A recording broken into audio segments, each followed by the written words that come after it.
Hai guys, dari European Women Chess Club Cup 2022 babak ke-6, Irene Karisma Sukandar berhadapan dengan Alina Kaslinkaya, pecatur nomor 1 Polandia yang sebelumnya membela Rusia. Teman-teman, Alina Kaslinkaya pernah meraih juara Eropa tahun 2019 di kategori perorangan wanita. Artinya lawan yang dihadapi Irene ini sangat luar biasa. Teman-teman, Irene membela klub dari Inggris namanya Wood Green dan sampai selesainya babak kelima berada di posisi 7. Dan Irene, bagaimanakah Irene mengatasi mantan juara Eropa ini? Langsung saja kita bahas partainya. Sebelum itu jangan lupa klik tombol subscribe dan nyalakan lonceng notifikasi kalian. Dan jangan lupa untuk klik like dulu video ini supaya videonya dapat menjangkau lebih luas lagi. Yap, terima kasih buat yang udah like. Irene memulai dengan langkah D4 memegang bow putih dan dijawab kuda F6 oleh Alina dan Irene C4, kemudian hitam E6. Putih kuda F3 dan hitam D5. Queen Gambit decline atau gambit menteri ditolak. Ini ciri khas susunannya. Dan Irene merespon dengan langkah kuda C3. Untuk beberapa pilihan yang bisa kalian pilih kalau kalian bermain berhadapan dengan Queen Gambit decline, kalian bisa memilih langkah Irene kuda C3.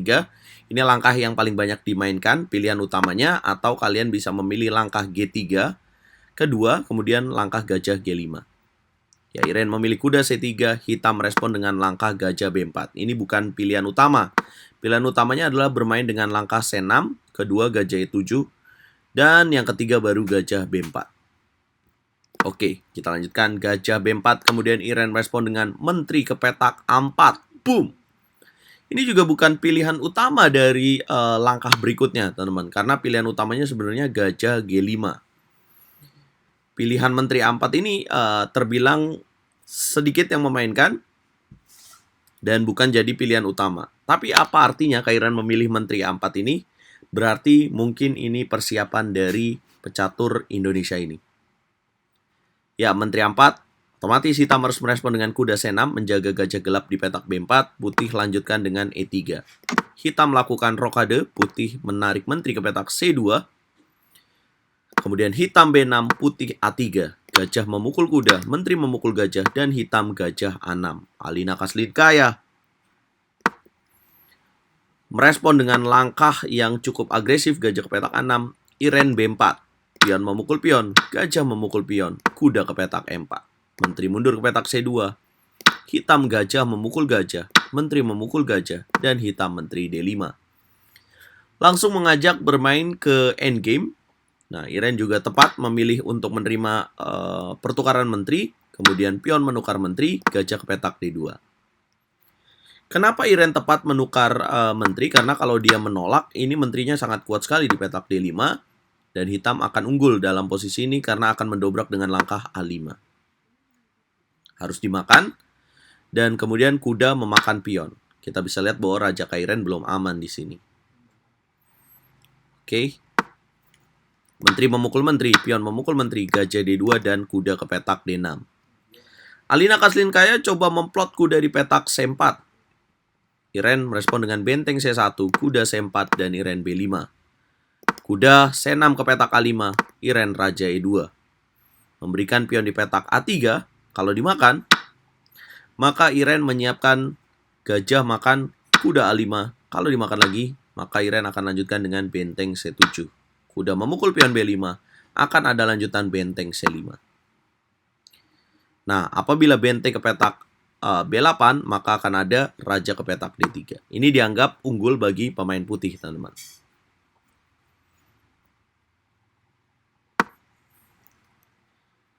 Alina Kaslinkaya lebih memilih kuda menukar gajah di petak D2. Kemudian Irene kuda memukul kuda dan benteng A ke petak C8.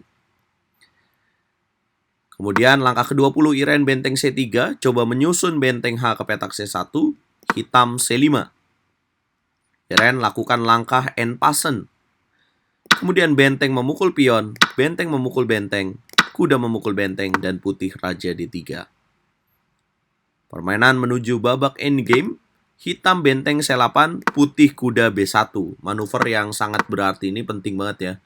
Manuver langkah kuda B1 di partai tadi malam, saya sangat memberikan applause. Karena kuda B1 ini sangat penting untuk mengincar pion di petak D5. Hitam F6, putih kuda C3, dan hitam kuda E7. Putih lanjutkan dengan benteng B1, hitam benteng C6, benteng masuk ke petak B5, benteng ke petak D6, Iren tarik benteng B3. Hitam benteng C6, Iren A4, hitam raja F7, dan Iren lakukan pengorbanan dengan di langkah ke-30 dengan A5. Tapi sang lawan gak mau makan, dia pilih raja ke petak E6. Ya, karena kalau misalkan dimakan, Iren nyiapin apa sih? Iren menyiapkan benteng ke petak B7. Nih, dengan ide memakan pion A7 dan kuda makan pion D5 karena dia ada pin. Ya, karena kalau dilanjutin raja E6, pion di petak A5 juga akan jatuh. Jadi mengorbankan satu pion untuk dapat 2 pion. Alina Kaslinkaya raja E6, putih lanjutkan dengan kuda B5, pion memukul pion, kuda memukul pion A7. Hitam masuk dengan benteng C1, putih benteng A3. Hitam benteng G1, putih G3. Hitam benteng G2, putih raja E2. Benteng memukul pion, putih benteng memukul pion A5. Hitam benteng H1. Putih lanjutkan dengan benteng A6, hitam raja D7, putih kuda B5. Hitam benteng C1, Iren raja ke petak D2. Hitam benteng F1, Iren benteng A7. Ya sebenarnya kalau bolak-balik aja ini kayaknya hitam mencari remis ya. Dia akan bolak-balik lagi. Tapi Iren benteng A7. Boom. Raja D8. Iren raja E2. Hitam benteng B1. Iren kuda ke petak D6. Kemudian hitam benteng B6. Banyak banget yang berpikir bahwa di sini hitam melakukan blunder. Kalau Iren benteng makan kuda E7, sang lawan raja makan benteng, maka akan terjadi forking kuda C8. Tapi perlu diingat, yang bermain ini permainan kelas dunia. Dua-duanya pecatur kelas dunia. Iren juga juara Asia. Kalau misalkan putih di sini benteng makan kuda E7, maka ini blunder besar dilakukan oleh pemain putih karena akan ada tempo skak dulu. Nah, jadi kalau kalian udah nonton pecatur kelas dunia seperti ini, sangat jarang terjadi blunder garpuan seperti itu. Dan ya, jadi berpikirnya pecatur kelas dunia itu tidak hanya satu langkah, teman-teman. Maka benteng makan kuda E7 tidak dapat dilakukan. Nah, jadi apa langkah yang tepat dalam posisi ini menurut kalian, guys? Ya, langkah yang tepat adalah kuda memberikan skak ke petak B7. Boom, raja ke petak E8, Iren kuda C5. Kemudian hitam G5 melakukan blunder dan Iren melakukan langkah posisional yang sangat penting banget di partai ini. Dia menjalankan langkah G4. Ya, kita bisa tahu bahwa hitam memiliki keunggulan dari pion promosi di jalur H7 ini. Dan Iren langsung men-stop ya. Langsung memberhentikan pion itu dengan G4. Alina H6, putih raja F3 dan hitam F5.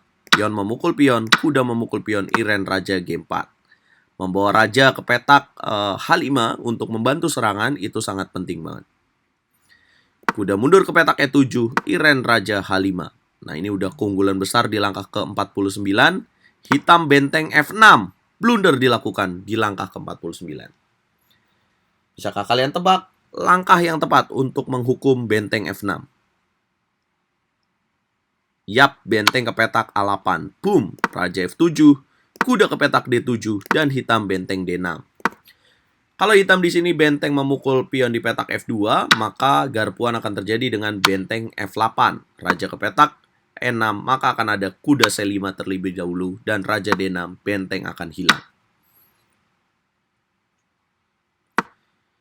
Makanya hitam jalan benteng ke petak D6. Kemudian Iren lanjutkan dengan kuda E5 skak, raja G7, dan benteng ke petak A7. Ini langkahnya akurat semua, langkah yang tepat di waktu yang tepat. Raja ke petak F8, Iren memberikan tempo dengan F3. Harusnya langkah F4 juga sudah unggul. Ya, langkah F3 juga tidak salah, teman-teman. Masih dianggap unggul bagi pemain putih. Dan ya, Alina Kaslinkaya kembali melakukan kesalahan dengan kuda ke petak G8. Karena dia bingung ya di sini, kalau kudanya ke petak F5, maka akan terjadi garpuan dengan benteng ke petak F7. Skak dan kuda akan jatuh. So dia pilih kuda G8. Nah, bisa nggak teman-teman lanjutin serangan dari Kairen? Yap, kuda ke petak G6. Boom, raja ke petak E8 dan benteng G7. Iren mengambil pion di petak H6. Kemudian hitam G4, pion memukul pion, kuda memukul pion, raja ke petak G5. Nah, kemudian hitam tidak bisa memukul pion E3. Kalau dia pukul, maka akan terjadi forking dengan benteng E7. Hitam melanjutkan dengan kuda F6, Iren jalan raja F5. Hitam melakukan blunder dengan benteng ke petak A6. Langkah yang paling tepat di sini adalah kuda ke petak H5 sebenarnya untuk kuda G3 dan mengganggu pion E3. Tapi sang lawan blunder dengan benteng A6. Dan hebatnya pecatur Indonesia ini menemukan langkah kunci untuk meraih kemenangan, yaitu bisa tebak? Yap, kuda ke petak F4 mengunci pion D5. Jadi kudanya nggak bisa bergerak. Kalau kudanya gerak, pionnya akan jatuh dan Iren akan unggul dengan 2 pion. Sang lawan Raja F8, Iren tuntaskan kemenangan dengan benteng G6, Raja F7, dan kuda ke petak H5. Teknik pin kunci kemenangan di partai ini. Ya, kalau kuda makan kuda, bentengnya akan hilang. Kalau dilanjutin gimana bang dengan kuda G3? Maka akan ada Raja E5. Pion akan jatuh. Teman-teman, mari berikan applause untuk pecatur Indonesia ini yang jadi satu-satunya wakil Indonesia di kancah Eropa ini. Dan ya, mudah-mudahan di babak terakhir nanti malam Kairen menang kembali dan bisa mengejutkan lagi. Pasti lawannya akan lebih kuat lagi. Kemarin lawan Ana Muzychuk, dia kalah, mantan juara dunia catur kilat 2 kali dan catur cepat 1 kali. Lawannya hebat-hebat semua karena Iren tampil di papan 1. Apa komentar kalian? Kita ngobrol di sana. Komen yang baik-baik. Jangan lupa like, share, dan subscribe.